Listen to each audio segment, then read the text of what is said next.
30 ఏళ్ళ నుంచి వ్యాపారం చేసుకుంటాను సార్. చెప్పలేకపోతున్నాను.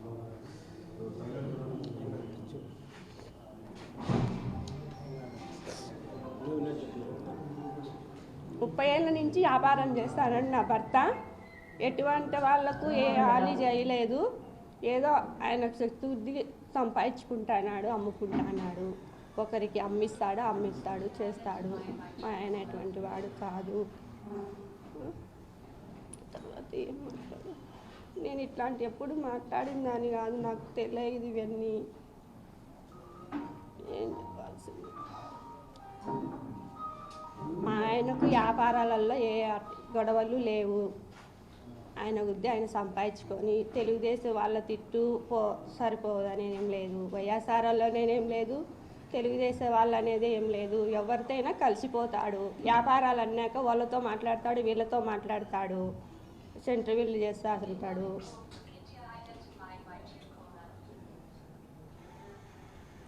ఇది ఎందువల్ల జరిగిందో మాకు కూడా తెలియదు. కానీ మా ఆయనకు న్యాయం చేయాలా. ఎవరి వల్ల జరిగింది ఇది మీరు తెలుసుకొని మా ఆయనకు న్యాయం చేయాలా.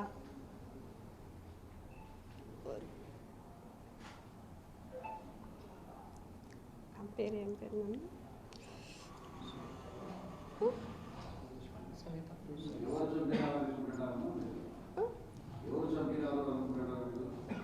అవన్నీ మాకు తెలియదు సార్. అవన్నీ మాకు తెలియదు. ఎవరు చంపినారో అవి మాకు తెలియదు ఇప్పటికీ. అది ఇంకా మీరే తెలుసుకొని మాకు న్యాయం చేయాలా. నా బిడ్డలకు నాకు. మా ఇంట్లోకి వచ్చి 9 దినం అయిపోతానే పోలీసు వాళ్ళు వచ్చి జొరబడి డాక్యుమెంట్లు, బాండ్ కాగితాలు, ఎల్ఐసి కాగితాలు అన్నీ తీసుకుపోయినారు. మా ఆయన అక్రమంగా ఏం ఆయన కష్టపడి ఆయన సంపాదించిన ఆస్తులయ్యి ఎవరికి ద్రోహం చేయలేదు. ఒకరికి ద్రోహం చేయలే. ఒకరికి చేయి సాపినోడే కానీ ఒకరి చొమ్ము తిన్నోడు కాదు. ఆయన కష్టాంతంతో సంపాదించుకున్నాడు. ఎవరికైనా అమ్మిస్తా అంటాడు, వాళ్ళ కాగితాలు మన కాడు ఉంటాయి, అమ్మిస్తాడు కాబట్టి తీసుకుంటాడు, మళ్ళీ వాళ్ళకి సెటిల్మెంట్ చేస్తూ ఉంటాడు అవన్నీ. కానీ ఒకరికి దోహం చేసినాడు కాదు మా భర్త. చెప్పినారు సార్, ఇట్లా తీసుకువెళ్తానమ్మా, మళ్ళీ ఇది ఎంక్వైరీ చేసి ఇస్తాము అంటున్నారే కానీ అది ఇప్పటికి ఇంకా ఏం తెలుసలేదు సార్ మాకు.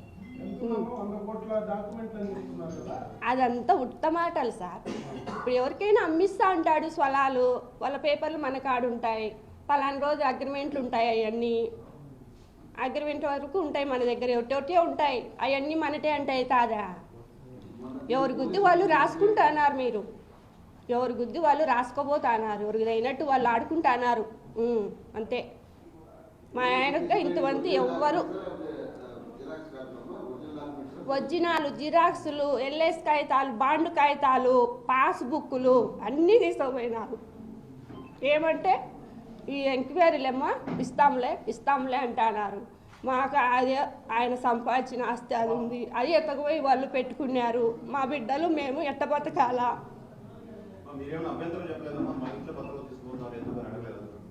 వాళ్ళు అడగనీలా. మీరు బయట కూర్చోండి, మాకు ఇట్లా చేయమని వచ్చింది, మేము చేయాలా, మా రూల్.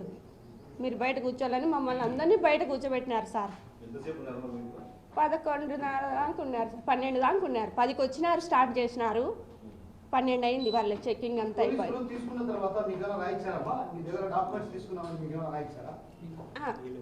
ఇవ్వలేదు సార్.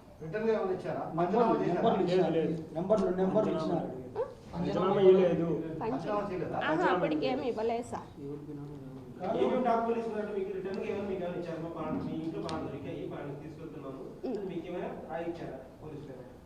డాక్యుమెంట్ నెంబర్లు అవన్నీ పేపర్లో నెంబర్లు అన్నీ రాసుకున్నారు. డాక్యుమెంట్ టీ, పాస్బుక్ టీ, ఎల్ఐసి టీ, బాండ్ కాగితాలు ఉడక తీసుకుపోతారు. బాండ్ కాగితాలు ఉడక అవి తీసుకుపోయినటి. డిఎస్పీ వచ్చారు, ఎస్పీలు అందరూ వచ్చారు. ఎస్పీ రాలేదేమో, డిఎస్పీ ఎవరెవరో వచ్చినారు. 10 మంది దాకా వచ్చినారు. 2 లేడీస్ కానిస్టేబుల్కో వచ్చినారు. మమ్మల్ని అందరినీ బయటికి పొమ్మన్నారు, బయట కూర్చోబెట్టినారు. వాళ్ళ ఇంట్లోకి పోయి వాళ్ళు సోదా చేసుకొని అన్నీ తీసుకున్నారు.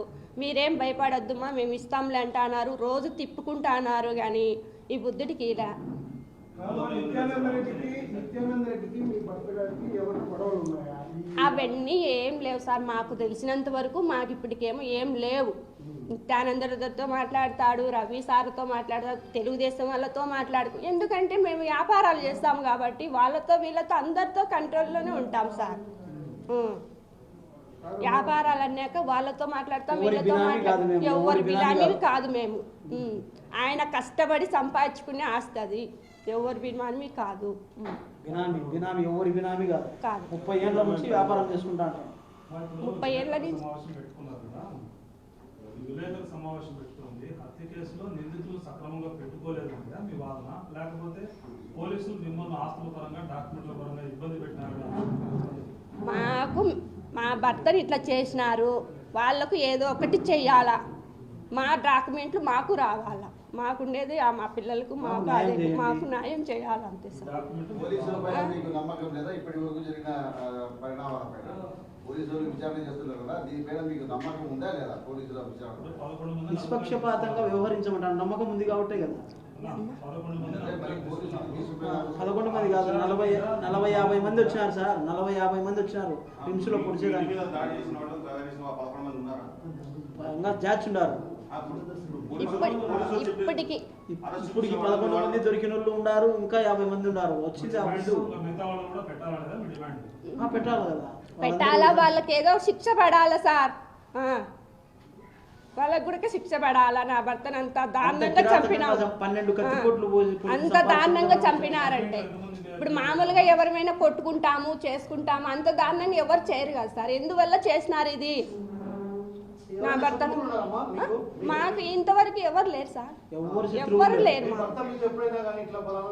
అట్లా ఏం చెప్పలేదు సార్, మాకు ఇంతవరకు అట్లాంటి ఏం చెప్పలేదు మా భర్త. పేపర్లలో నిత్యానంద రెడ్డికి వివాదాలు ఉన్నాయి, నిత్యానంద రెడ్డి మీ భర్తను హత్య చేయించాలని చాలా పత్రికల్లో వార్తలు వస్తున్నాయి, టీవీలో కూడా వార్తలు మేము చూసాను. అది ఇప్పుడు వేస్తా అంటే మేము చూస్తానమేమో అని మాకు ఇంతవరకు అట్లాంటి ఏం మాకు తెలియదు సార్.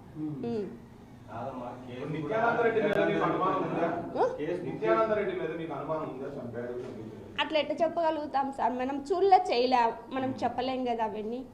కానీ మాకు ఎవరు చేసినారో మాకు న్యాయం చేయాలంతే. ఇంట్లో ఉంటుంది, నాకు అట్లాంటి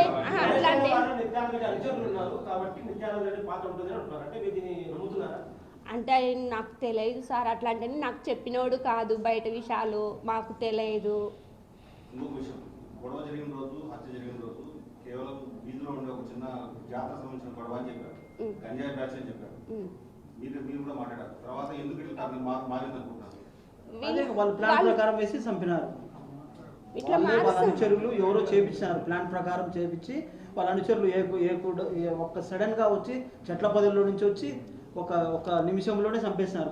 అందరు 4 చుట్టుకొని కత్తిపోట్లు, నేను పోతే నాకు కత్తిపోట్లు, చుట్టూ 8 కత్తిపోట్లు ఉన్నాయి. నాకు కూడా 2 పెద్ద.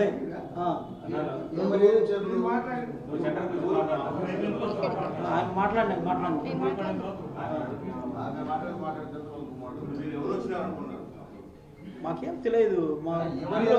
చిన్న విషయం, మీ ఇంటి దగ్గరికి గొడవ వచ్చారంటున్నారు కదా, అప్పుడు వాళ్ళ చేతుల్లో ఏమైనా మారణాదాయాలు ఏమైనా ఉన్నాయా? కత్తులు ఉన్నాయి సార్ వాళ్ళ దగ్గర. వాళ్ళ పేర్లు నాకు తెలియదు సార్. వాళ్ళని అప్పుడే ఫస్ట్ చూడడము. వాళ్ళ 4-5 మంది వచ్చినారు అప్పుడు ఇంటి దగ్గరికి. కత్తులతో వచ్చినారు. మా చేత ఏం లేవు, రాడ్లు కత్తులు వాళ్ళ కాడున్నాయి, మా చేతిలో ఏం లేవు. మేము మా చేతులారా మేము ఎంపలాడినాము. వాళ్ళు రాళ్ళు ఎత్తి కత్తులతో పోట్లాడినారు. వాళ్ళకు దెబ్బలు అన్నాయి, మాకు దెబ్బలు తగిలినాయి. ఒక ఆమెకు నడుములు ఇరిగిపోయినాయి, పెద్ద ఆమెకు. గుర్తుండదు కదా చెప్తాం. ఆ పెద్ద ఆమెకు నడుములు ఇరిగిపోయినాయి. మా వాళ్ళకు కూడా తలకాయలు వాళ్ళు కొట్టినారు. ఒక ఆమెకు పొడిచినారు, 2 సార్లు పొడిచినారు కత్తులతో, తలబాలు కొట్టినారు ఆమెకు. ఆ పోలీసు వాళ్ళు వచ్చినారు, ఘర్షణ అయిపోయినాక వచ్చినారు. వాళ్ళు చేసిన గంటకు వచ్చినారు. అంతా అయిపోయినాక వాళ్ళు వచ్చి మీకేం జరిగింది, ఏం కథ అని అడిగినారు, ఇషారిచ్చుకున్నారు. కరెక్టే, మాకు 2 పెట్టిపోయినారు. వాళ్ళు అప్పటికప్పుడు వచ్చి రిమ్స్కు పోయి మీరు కేసు పెట్టాలి, కేసు అవుతుంది వాళ్ళు చెప్పింటేనే మేము పోయినాం ఆ టైంలో. లేకుంటే మేము పోయే వాళ్ళం కూడా పోయి పొద్దున పోయి చెప్పుకునిండు మేము. గొడవ జరిగిన తర్వాత మీరు కానీ మీ కుటుంబ సభ్యులు కానీ మాకు ఇంత ప్రాణహాని ఉంది మారణాయుధాలతో వచ్చారని పోలీసులకు ఏమైనా సమాచారం ఇచ్చారా? చెప్పింటేనే కదా మాకు ఇద్దరిని కాపలా పెట్టిపోయింది మాకు ఇంటికాడ. మీ భర్త చనిపోకుండా చెప్పారా? చనిపోతలకనే ఏమని చెప్పారు? ఇట్లా మా మీదకి వచ్చినారు సార్, మాకు కూడా భయం వేస్తుంది, మళ్ళీ ఇండ్ల మీదకి అడుకొస్తారు అంటే అప్పుడు మాకు ఇద్దరిని పెట్టిపోయినారు కాపలా పోలీసు వాళ్ళు. గొడవ ఫస్ట్ స్టార్టింగ్ ఎవరితో జరిగింది? గొడవ ఈ పిల్లల్లో గొడవ ఎవరితో జరిగింది? గొడవలో హత్య జరిగేంత వరకు మీకు తెలిసి చెప్పిన ఎందుకు జరిగింది, ఎక్కడ మొదలైంది, హత్య జరిగేంత వరకు ఏం జరిగింది? మా పిల్లోనేమో బెదిరించినారంట సార్, ఫోన్లతో చేసి మాట్లాడుతున్నారని నాన్న అని చెప్పినాడు. మా బాబు బయటనే ఉన్నాడు అప్పుడు ఇంటి బయట. మేము లేము, మేము మా పాపను తొడుకొని బెంగళూరుకి బస్సు ఎక్కియాలని పోయినాం, నేను మా ఇంటి ఆయన 7 రోడ్డు కాడ ఉండాము. అప్పుడు మా బాబు ఫోన్ చేసినాడు, నాన్న ఇట్లా వాళ్ళు ఎట్లంటే అట్లా మాట్లాడతాను నాన్న ఫోన్ చేసి అని అంటే, సరేలే నాన్న నేను వస్తాలే అని అంటే ఇంకా అప్పటికి మేము వచ్చినాము. మళ్ళీ వాళ్ళు వచ్చినారు మా ఇంటి పైకి వచ్చి ఇంకా గలాట పడినారు సార్. మీకు అంతకుముందు గొడవ లేని వాళ్ళకి ఏమన్నా అంతకుముందు గొడవలు ఉన్నాయా? అంత అప్పుడేం లేవు సార్.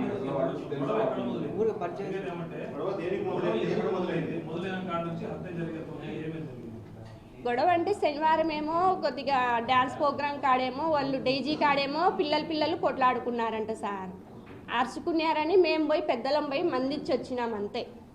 తల్లిదండ్రులం పోయి ఇద్దరం పోయి అరిసి వచ్చినాం, ఏమిరా మీకు పిల్లలతో ఏం పని అని అరిసి వచ్చినాము. ఆ రాత్రికి పోయినారు.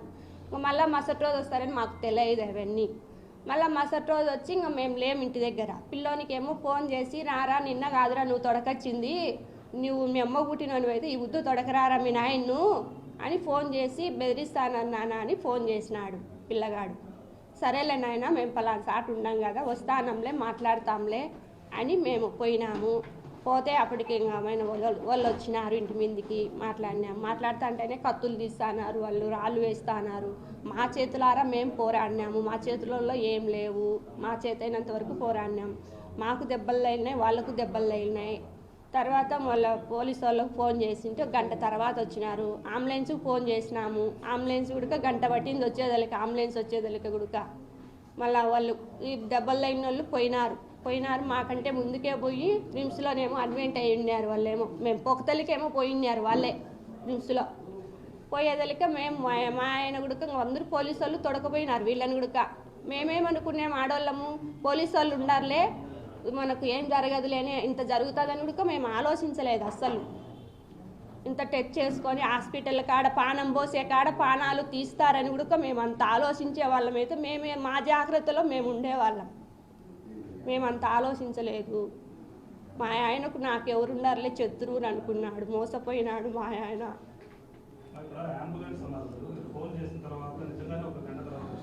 గంట తర్వాత వచ్చింది సార్. 108 అంబులెన్స్ వచ్చిన తర్వాత ఏమో పోలీసు వాళ్ళు వచ్చినారు. వాళ్ళ పేర్లు నాకు తెలియదు సార్ పెద్దగా. వచ్చినారు కానీ వాళ్ళని అప్పుడే నేను చూడడము, మేము ఇంట్లో వాళ్ళము అప్పుడే వాళ్ళని చూడడం. పేర్లు నాకు ఇంతవరకు వాళ్ళ పేర్లు తెలియదు. అది మనకు తెలియదు సార్, ఎందుకు చేసినారో ఏమో మాకు కూడా అర్థం కాలేదు సార్.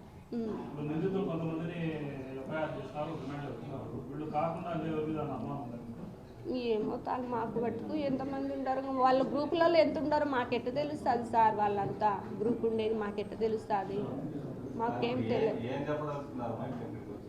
ఏం చెప్పదలుచుకున్నారంటే నా పిల్లలకు నాకు న్యాయం చేయమని అడుగుతాను సార్. న్యాయం అంటే మాకు మా భర్తను ఇంతగా హింసించిన వాళ్ళకు కూడా శిక్ష పడాలా అని నేను కోరుకుంటాను. వాళ్ళకు శిక్ష పడాలా. నా భర్త కష్టపడి సంపాదించుకునే ఆస్తి ఎవరిది ఒకరి సొమ్ము తిన్నోడు కాదు, ఒకరికి పెట్టినోడే కానీ ఒకరి సొమ్ము తిన్నోడు కాదు. నాకు నా భర్త సంపాదించిన ఆస్తి ఇంకా నాకు ఎవరున్నారు సార్? ఆ ఆస్తితోనే కదా నేను బతకాల్సింది, నా పిల్లలు నేను. ఆ డాక్యుమెంట్లు అవి వచ్చి మాకు చేతికి వచ్చేటట్టుగా చూసి ఆ సర్టిఫికేట్ అనేది కూడా మేము తిరుగుతూనే ఉన్నాం. ఈ బుద్ధిస్తా రేపిస్తానంటా అన్నాడు. మాకు వ్యాపారాలు ఎవరితోనే సెటిల్మెంట్ ఉంటాయి కదా సార్, వాళ్ళకు అగ్రిమెంట్ రాపిచ్చేటి ఉంటాయి కదా, వాళ్ళు తెచ్చుకోమ్మ మాకు అని అడుగుతున్నారు పక్కన. ఆయనకు చదువు రాదు పెద్దగా. వైసీపీ నాయకులు చెప్పండి చదువు రాదా ఊరికి కూర్చోండి